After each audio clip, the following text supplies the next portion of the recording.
what's gone on. And her life has brought her to this point today. Okay, I hope I don't stop and stutter. Okay, this is a very special day for me, and I want to thank all of you for sharing it with me. I've always believed in Jesus. My mum was a Christian, and she was baptised in London.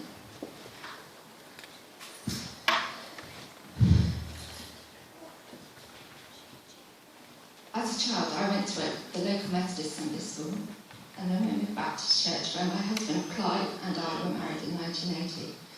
But realistically, for the last 35 years, I've only been to church for weddings, funerals, christenings, and our son Craig's carol services and graduation ceremony.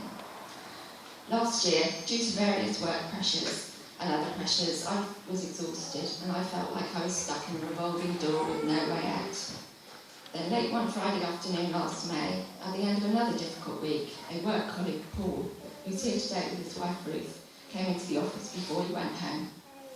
As we chatted, I asked him what he was doing for the weekend. He said, "I'm going to church." And I said, "Oh, I believe, but I believe you don't have to go to church to believe." Paul didn't agree or disagree. In fact, he didn't say very much. But what he did say was, "Well, I always try to go to church when I'm not working." That conversation with Paul, brief as it was the catalyst which led me to becoming a Christian. That weekend, I spent a lot of time questioning what it was I believed. Jesus was in my head, but he wasn't in my heart or my life. But I realised and knew that's where I needed and wanted him to be. The following week, when I returned to work, I went to the hospital chapel and I prayed. I admitted my sins, asked for forgiveness, and asked Jesus to come into and be Lord of my life. And I also asked the Lord to help me find a church. I used the internet and looked at loads of websites and listened to lots of sermons and kept praying and asking the Lord to show me where he wanted me to go. In late November, I found Dorchester Community Church. I read through the website and listened to one of Roger's sermons.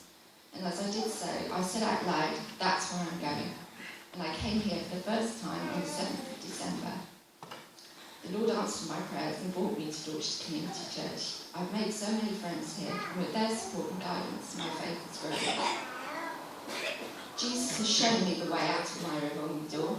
In Matthew chapter 11, verse 28, Jesus said, "Come to me, all who are weary and carry heavy burdens, and I will give you rest." Jesus has given me a new quality of life.